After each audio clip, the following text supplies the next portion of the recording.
This is a story based on real events in the life of Betty Mahmoody, an American woman who trusted the wrong man and ended up imprisoned in a country that wasn't her own. Some scenes were adapted for dramatic and narrative purposes. What you're about to hear is not fiction. It's a testament to love, courage, and survival. Have you ever woken up in a place and realized you couldn't leave? I woke up like this. The Tehran sun streamed in through the window, piercing the thin curtains and falling on my daughter's face. She slept peacefully. She breathed lightly. For a few seconds, everything seemed normal. But normality is short-lived when prison is invisible.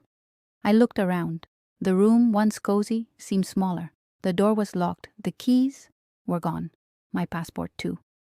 And along with it, my entire identity. It was at that moment that I realized the free woman who entered this country no longer existed.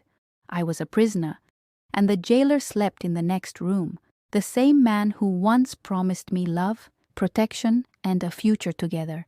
My husband, he said it would only be 2 weeks.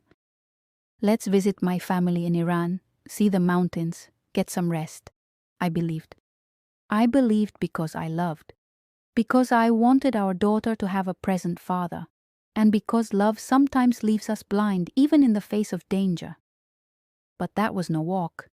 It was a carefully laid trap, and I had fallen for it. The days passed, and each one stole a little more hope from me. My requests to leave were ignored. My tears didn't move anyone. In the eyes of the women around, there was only resignation. They knew something I was still learning. In that country, a foreign woman without a passport is not a visitor. She is property.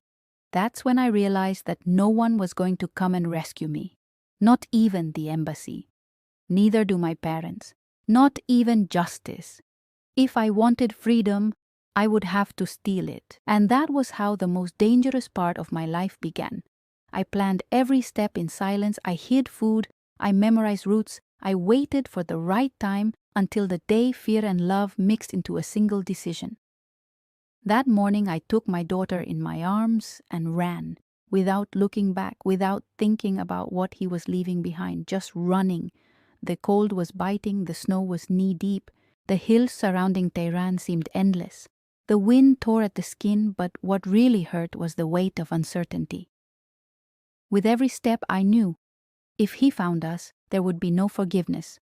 But I also knew that if I stopped, she would never have a future. It was 800 kilometers of escape, 800 kilometers of fear, courage, and faith, carrying my daughter in my arms, running away from the man who promised me love, fleeing from a country that turned me into a shadow, running away to live.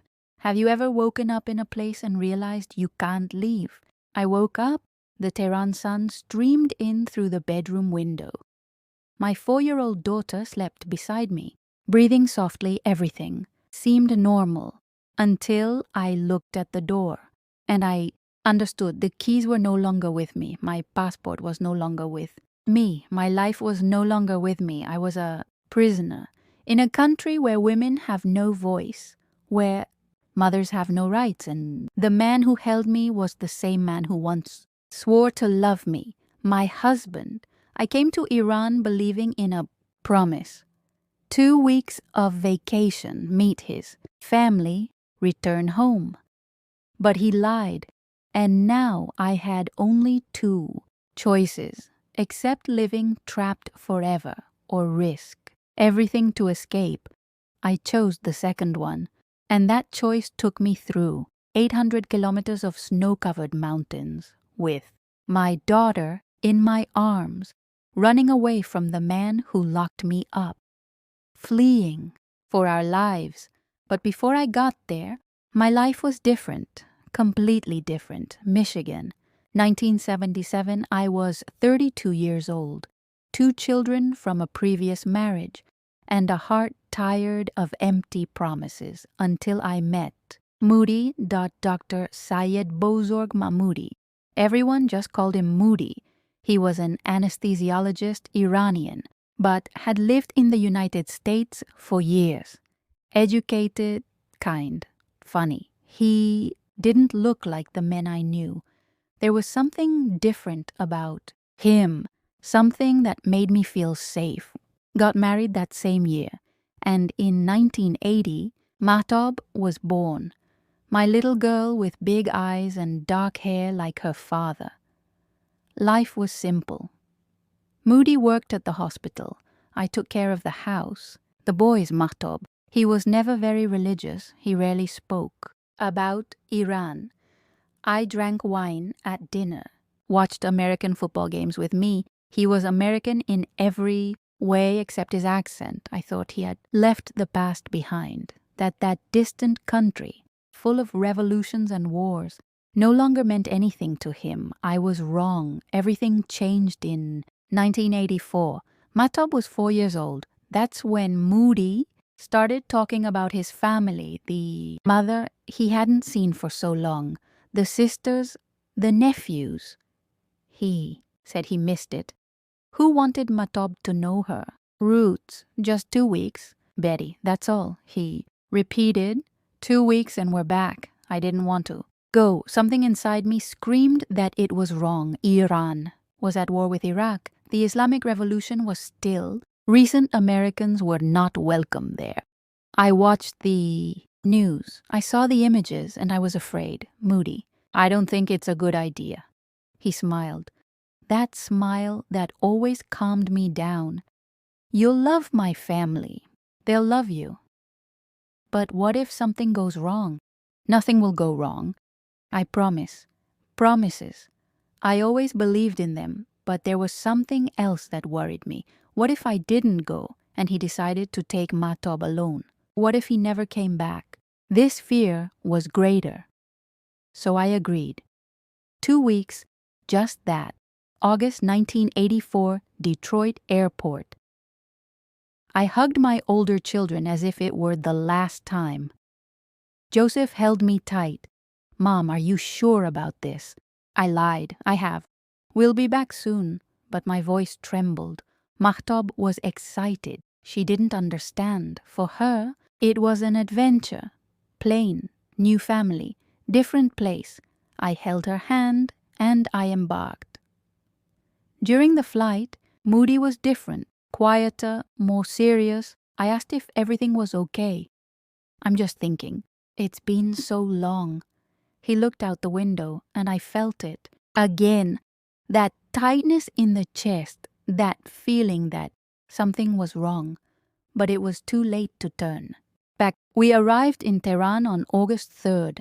The heat hit my face as soon as we got off the plane. A dry, suffocating heat, unlike anything I knew. Moody asked me for my passport before we went through customs. I'd better keep it. Sometimes they confiscate it from Americans. I hesitated, but I delivered. Inside the airport, his family was waiting. Dozens of people, yelling, hugging, crying. They threw flowers at us. They gave me traditional clothes, a long, dark cloak, a scarf to cover your hair. Wear this when you leave the house. Moody's sister, Ame Bozorg, said this with a smile. But it wasn't a request, it was an order. I smiled back. And clothes. Mahtob looked at everything with wide eyes. She was scared, but I tried to be brave, like always. The house where we stayed was big, old, with thick rugs on the floor and the smell of spices in the air. Ame Bozorg welcomed us with food, lots of rice, seasoned meat, sweet tea served in small glasses. Everyone spoke in Farsi. I didn't understand anything. Moody translated sometimes, but most of the time, he just talked to them, and I stayed there, sitting, smiling, feeling invisible. The first few nights were difficult. Mahtob couldn't sleep. The heat, the strange sounds, the loud voices. Mom, I want to go home. She whispered this in my ear. I hugged her. Soon, my love. We'll be back soon. But as I said this, I looked at Moody. He was sitting in the corner of the room, reading the Quran, something he never did in Michigan. And for the first time, I was truly afraid. The days passed slowly. Moody changed every day. He stopped to pray 5 times a day. He wouldn't let me go out alone, not even to buy bread. It's not safe. You're American, said, but it wasn't about security. It was about control. Ame Bozorg looked at me with contempt. She didn't like me. I didn't like my thoughts of my customs, of my freedom. I tried to be polite. I helped in the kitchen. He played with the children in the family, but nothing I did was enough. I was counting the days. There were 5 left, then 4, then 3, until the last night came. It was August the 16th. The next day, we would catch the flight back to the United States. So I was packing my bags, folding matobs, clothes, keeping the gifts that the family had given. Heartbeat lighter, we were finally going home. Moody entered the room. He closed the door behind him. He stood there, looking at me, and I felt it, even before he spoke. I already knew Betty. His voice was calm, low. Need to tell you something. I stopped packing my suitcase. I turned to him. What? He took a deep breath and he said, "We're not going back."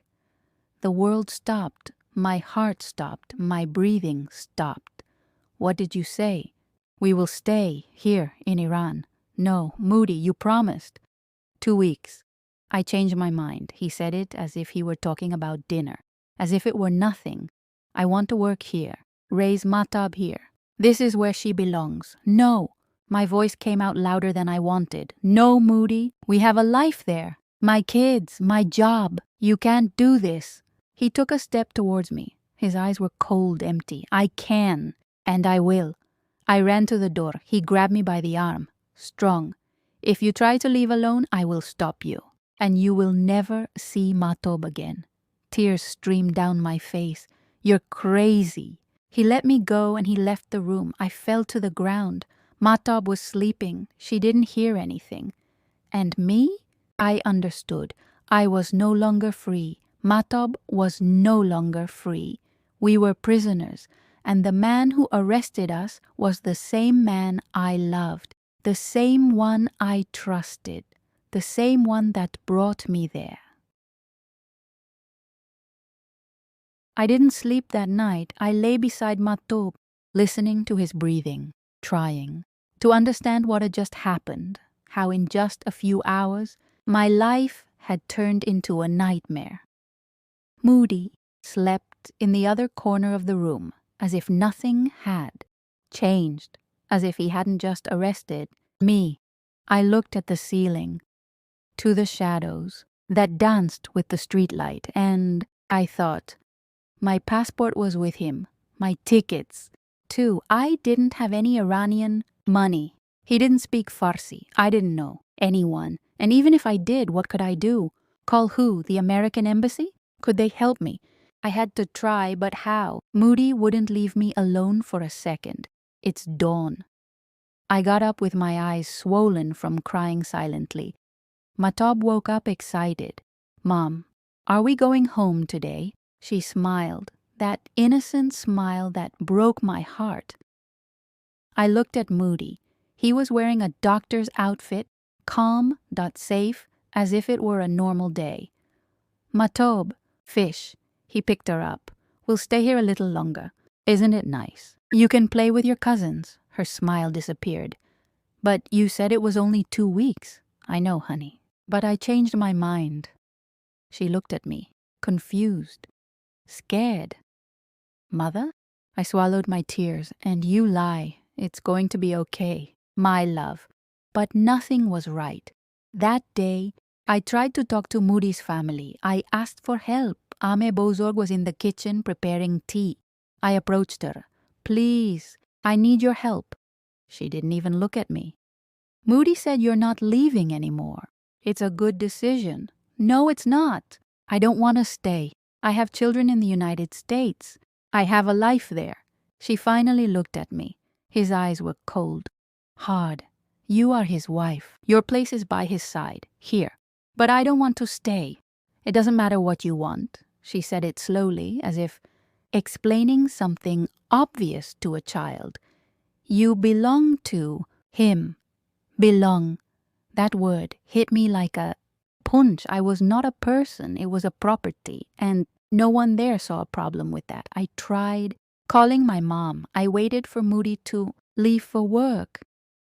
I picked up the phone, but before I could dial, Ame Bozorg entered the room. He snatched the phone out of my hand, and he shouted something in Farsi Moody. Appeared seconds later. He hadn't gone to work. I was just testing me. He pulled me by the arm. He took me to the room and he locked the door. Do you think I'm stupid, Betty? His voice was low. Dangerous. You think I don't know what you're trying to do? I just want to talk to my mom. No, you want to run away, but you won't be able to. He took a step towards me. I collected. You will learn to live here. You will learn to obey. I'm not your slave. That's when he hit me. His hand hit my face hard. I fell to the ground. The taste of blood in the mouth. Blurred vision. Mahtob began to cry in the corner of the room. She had seen it all. Moody left and slammed the door. I stood there on the cold floor, feeling the pain burn in my cheek, and I understood. He was no longer the man I knew. Osa was a stranger, a violent stranger. The days began to drag on. Moody set rules. I couldn't leave the house alone, couldn't use the phone. I couldn't talk to anyone without him present. I had to wear the hijab all the time, even inside the house.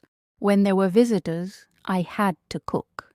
Clean, serve, obey. The house was my prison, and Ame Bozorg was my guardian. She watched me all the time. He reported everything to Moody. Every word I said, every move I made. Sometimes I managed to take Mahtob out into the yard just to breathe fresh air, but even there, I felt the eyes always watching me, always judging me. Mahtob has changed too. She stopped smiling so much, stopped asking questions. She saw the tension, felt the fear, and it started to close. At night, she slept clinging to me, afraid I would disappear. Mom, when are we going home? She asked that every night, and every night I lied. Soon, my love, soon. But I didn't know if that was true. I didn't know if we would ever see Michigan again. I tried to find out about the law. One day, when Moody was in a good mood, I asked, what if I wanted to leave legally? He laughed. You can't. Why? Because you are my wife. And in Iran, wives don't decide anything. Mahtob? He stopped laughing. He looked at me seriously. Mahtob is Iranian. She was born to an Iranian father. She belongs to Iran. She was born in the United States. It doesn't matter. Iranian law says she's Iranian, and I'm the father. I decide. You can't take my daughter away from me. I already took it off, Betty. He said this with a cold smile. If you try to run away without me, I will find you. And you will never see Mahtob again. Never again. The threat remained in the air, heavy, real, and I knew he was serious. Weeks passed. I lost count of the days. Everything was mixed together. The suffocating heat, prayers, 5 times a day, the screams in the street, a sirenes da guerra Iran was at war with Iraq, and sometimes at night we would hear explosions in the distance. Mahtob curled up on my lap. Mom, what is this? Nothing, dear. Just thunder. But it wasn't thunder. They were bombs, and we were stuck in the middle of it all. Moody began working at a local hospital. He left in the morning and returned at night. I was alone with Ame Bozorg and the other women in the family. They taught me how to cook Iranian food, saffron, rice, kebab, heavy stews. I did everything they told me to do. But inside, I was planning, thinking, how could I get out of there? I needed help from someone outside, but who? One day, my mother managed to call me. I don't know how she got the number, but the phone rang, and Ame Bozorg answered. She made a bad face. He shouted something in Farsi, and he handed me the phone. He stood by my side, listening to everything. Hello? Betty! Oh my God, Betty! Are you okay? My mother's voice broke my heart. I wanted to scream, ask for help, but I couldn't. I'm fine, Mom. When are you guys coming back? The boys are worried. I looked at Ame Bozorg. She looked back at me. We don't know yet. Moody is enjoying it here. Betty, what's going on? Nothing, Mom. It's okay. You don't look well. I am. I need to go. Betty hung up. And I cried. Ame Bozorg left the room without saying anything, but I knew she was going to tell Moody everything, and I was going to pay for that. That night Moody hit me again, stronger this time. He pushed me against the wall, yelled at me in Farsi. I didn't understand the words, but I understood the hate, anger, control. Mahtob was crying in the corner. Stop, Daddy, stop! But he didn't stop. He only stopped when I fell to the ground. No strength, no voice. After he left, Mahtob came to me. She wiped the blood from my nose with her sleeve, her small hands trembling. Mom, I'm scared. I hugged her, strong, as if she were the only real thing in that nightmare. Me too, my love. Are we going to stay here forever? I looked into her eyes, those big, dark, scared eyes, and I made a promise I didn't know if I could keep, but what needed to be done. No, I whispered. I'm going to get you out of here, even if it's the last thing I do in this life. You promise? I promise. And at that moment, even without knowing how, I decided I was going to run away. I would find a way. I was going to save my daughter and myself. I spent weeks thinking about the promise I made to Mahtob, but thinking was not enough. I needed a plan, and to have a plan, I needed freedom, even if it was just a little. The problem was simple. Moody didn't trust me. He watched me all the time, and when he couldn't, Ame Bozorg watched over him. I was a prisoner with a permanent escort. Then I realized something. If I wanted to run away, I first needed to make him believe that I didn't want to run away anymore. I needed to lie better than I've never lied before. I started slowly. I stopped crying in front of him. I stopped complaining. Stopped asking about returning to the United States. When he came home, I smiled. I asked about his day. He served dinner without complaining.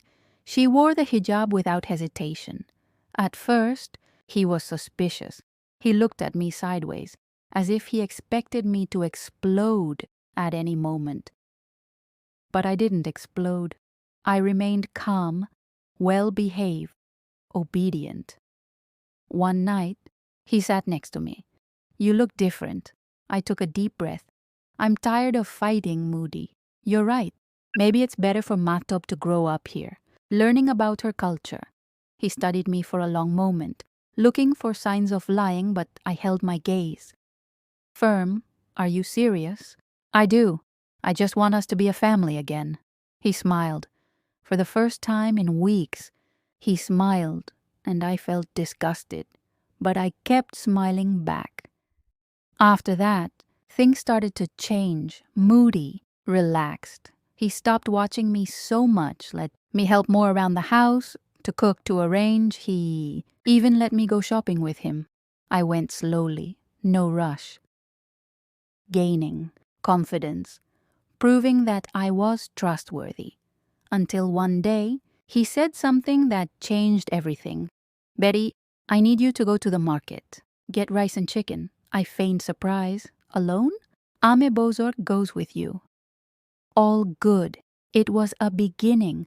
I went to the market with Ame Bozorg 3 times. Always watched. Always controlled. But the 4th time, she didn't want to go. I had a headache. Moody, can I go alone? He hesitated. He looked at me, the golden Bozorg. Okay, but come back quickly. I took the bag. The heart is pounding, and I left alone for the first time in months. I walked the streets of Tehran. The heat hit my face. People passed by in a hurry. Cars honked. Vendors shouted I was free. For a few minutes, I was free. I bought the rice, the chicken, and as I was walking back, I saw a small shop, men's clothing in the window. Something made me enter. Maybe it was fate or just luck. But I got in. Inside, a man of about 40 greeted me. Salam. Hello? My voice came out hesitant. He spoke English. Are you American? I froze. Could I trust him? On, welcome. My name is Hamid. He smiled. A gentle smile, different from the cold looks I received on the street. Do you live here? For now. He noticed something in my tone, something broken. If you need help, anything at all, you can come here. I have a phone. You can use it whenever you want. Tears threatened to fall, but I held on. Thanks. I left the store with my heart racing. I returned home before Moody became suspicious. But that seed had been planted. Hamid, a possible ally. Weeks later, I had more freedom. Moody started letting me go out alone for little. Errands, go to the bakery, to the market, sometimes even to the park with Mahtob, and it was in the park that I met Judy. Mahtob played on the swing. I sat on a bench observing, trying to look like a normal mom. But there was nothing normal about my life. Your daughter is beautiful. I turned my head. A blonde woman sat next to me. Americana. Recognized it by the accent. Thanks.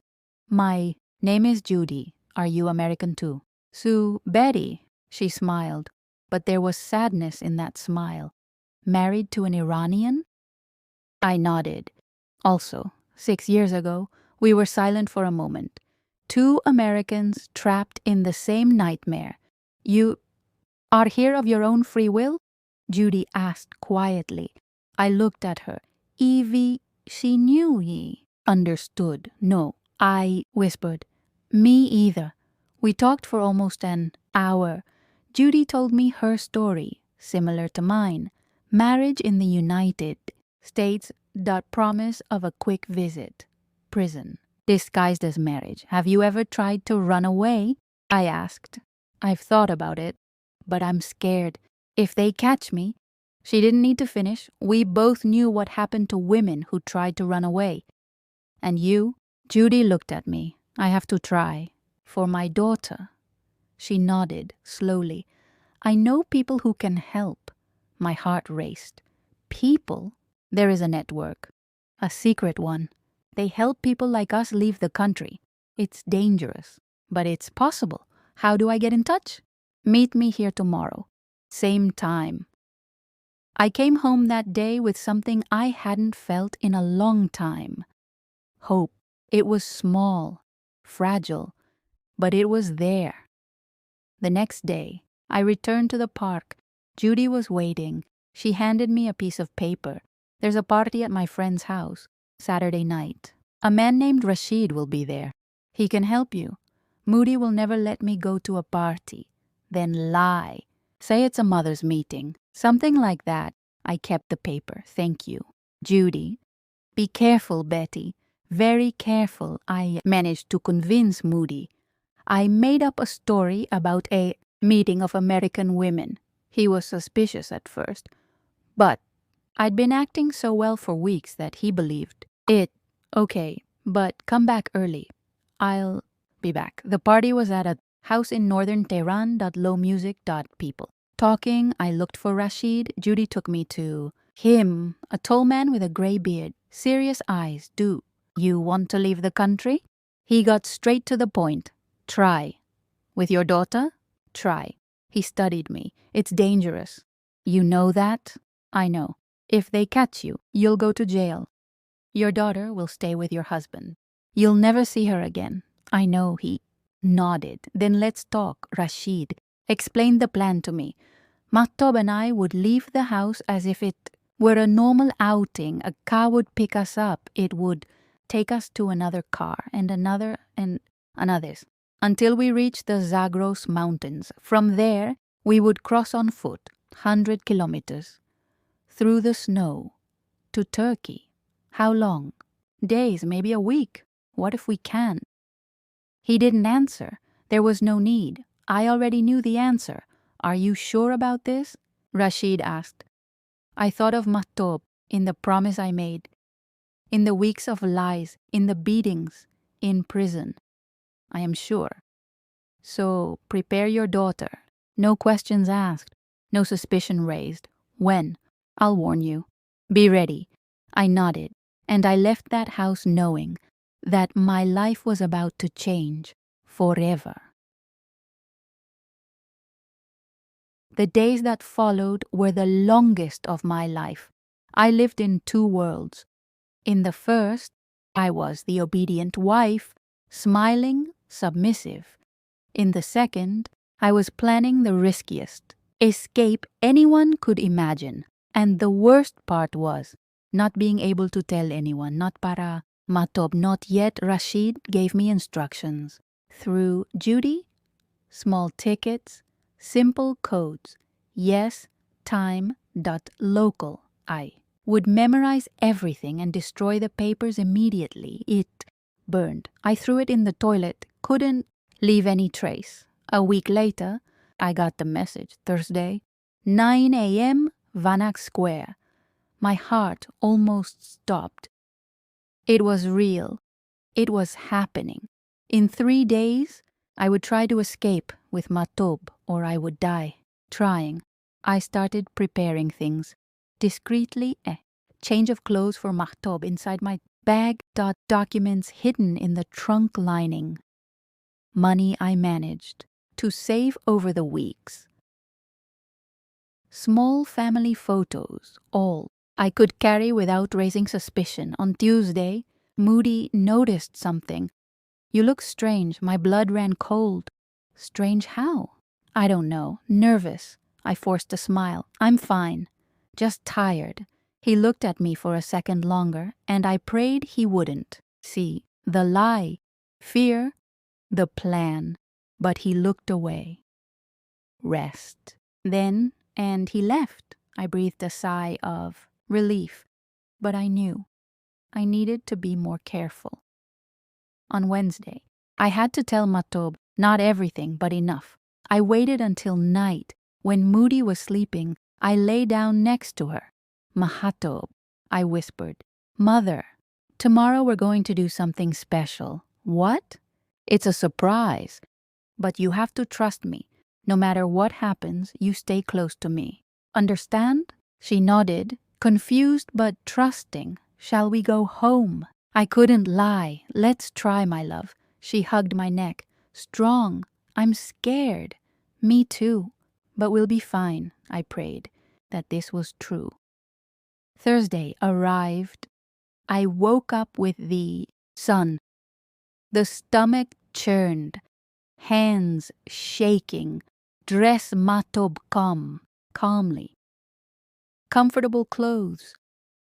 Tennis. I grabbed my bag. I checked everything once more. Money, documents, clothes, water. Moody was still asleep. I wrote a short note. I went out with Mahtob to the park. I'll be back soon. I left it on the table. I took my daughter's hand and I left. For the last time. We walked to Vanak Square. Mahtob held my hand tightly. Mom, where are we going? You'll see, dear. My heart was pounding so hard I was sure everyone could hear it.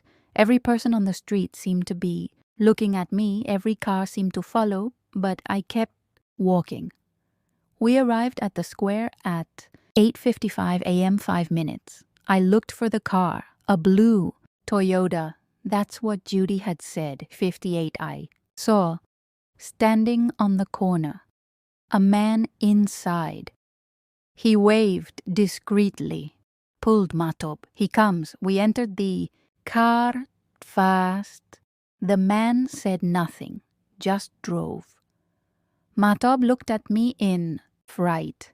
Mother, shh, it's going to be okay. But my voice trembled.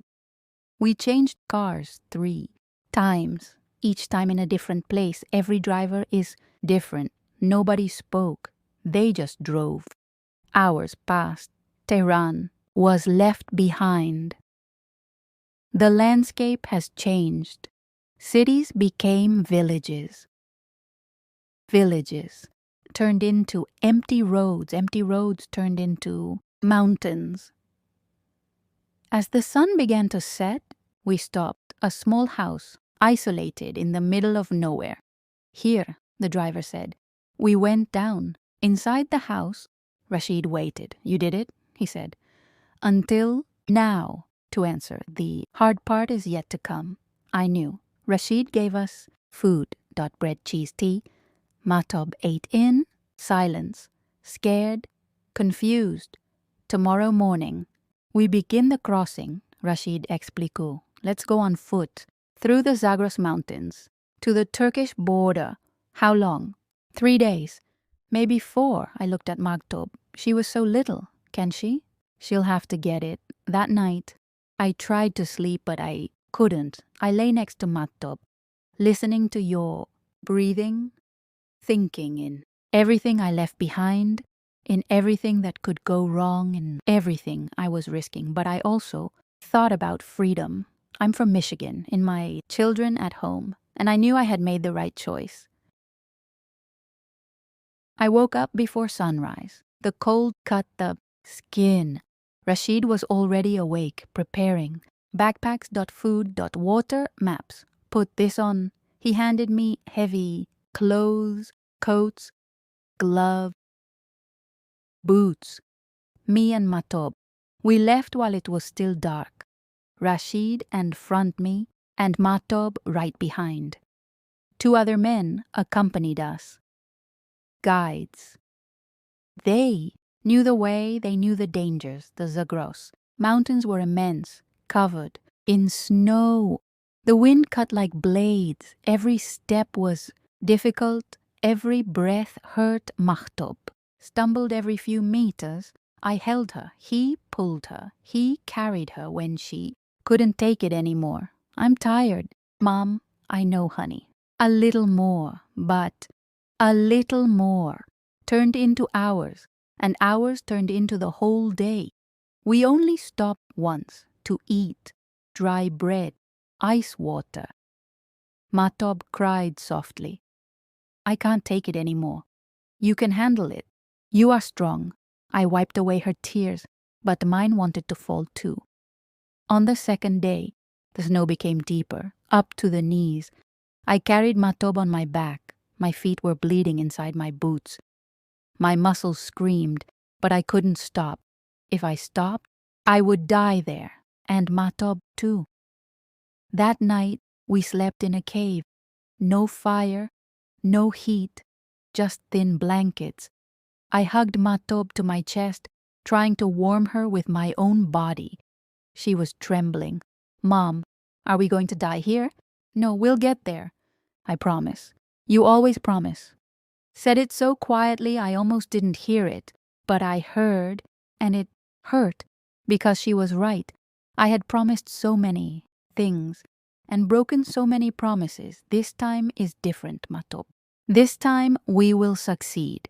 On the 3rd day, we saw something in the distance. Lights. Rashid pointed. Turkish border. My heart jumped. We were almost there. Almost. But the last few kilometers were the worst.